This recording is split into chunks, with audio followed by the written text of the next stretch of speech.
লিটন কুমার দাস এখন যে হেলথ আছে জাতীয় দলে অনেক হারাফ করতেছে। এই জায়গা যদি তামিম হইতো তাহলে বললো আকরামের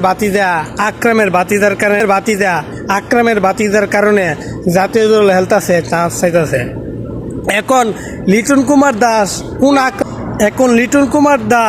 কোন আকরামের বাতিজা আমার এইটা একটু বুঝাই নেন আপনারা। তামিম যদি হারাফ করতো তাইলে বলতো আকরামের বাতিজা এই সেই। এখন যে লিটন কুমার দাস তিনি হেলতাছে জেনে কোন যুক্তি দিয়ে হেলতাছে, কার বিনিময়ে হেলতাছে, তিনি তো আকরামের কোনো বাতিজা না। এবং তিনি 14 গোষ্ঠী তো বিসিবির কোনো দায়িত্ব নাই। মনে করেন লিটন কুমার দাসের 14 গোষ্ঠীও তো বিসিবির কোনো দায়িত্ব নাই। তাইলে লিটন কুমার দাস কিভাবে হেলে? আমাদের তামিম যদি এইভাবে হারাফ করতো তাইলে বলতো আকরামের বাতিদা এই সেই। এখন বাংলাদেশের মানুষ এই কথা কাকে বলে? এখন বাংলাদেশের মানুষ এই কথাটা কারে বলে? কেউরই কথা বলতে পারে না। তাই বলে বাংলাদেশের মানুষ এখন ফেডার ভাতের হজমই